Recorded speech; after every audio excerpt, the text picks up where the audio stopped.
Few people have traveled as far, had such interesting life twists, and accomplished as much as Sara Jones. I was actually adopted from South Korea when I was 3 years old. My childhood in Utah was really wonderful.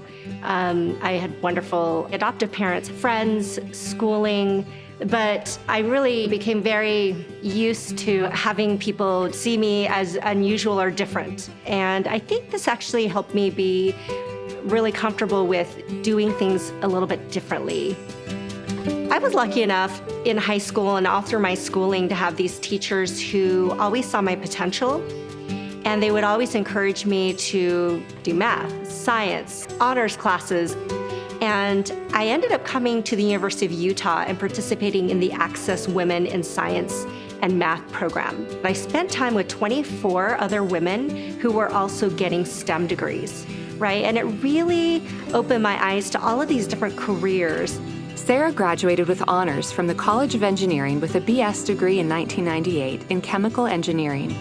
Next came law school at Brigham Young University, which led to a career as a patent attorney for Workman Nidegger.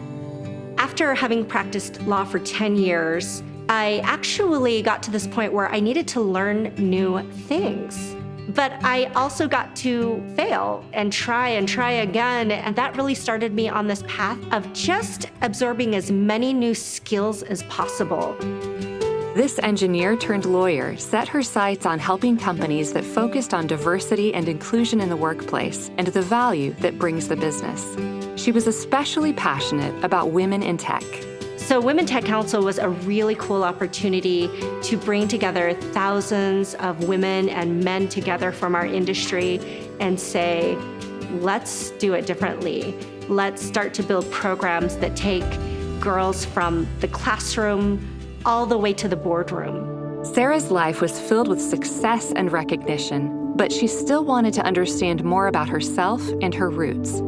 I've always been an overachiever. And it wasn't until I kind of processed a lot of things around my adoption that I realized that that drive was actually connected to some trauma that I had experienced. When you're adopted, there's this really strong desire to be accepted.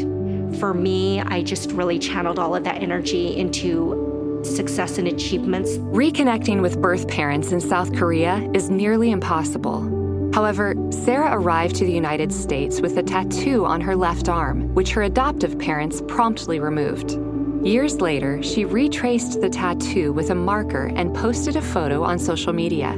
A few months later, she had her answers.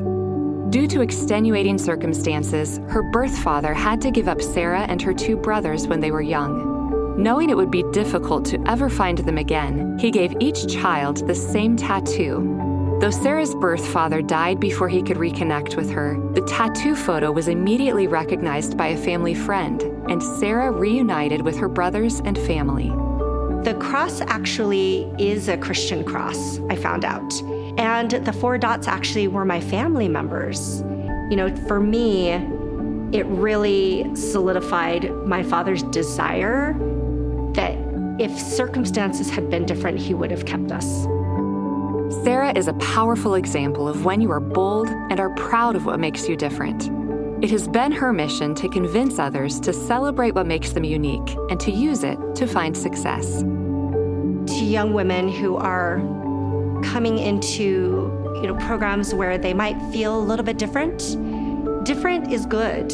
My perspectives are different. The way I look at solutions are different. And the key for me has been to find those environments where that difference is appreciated.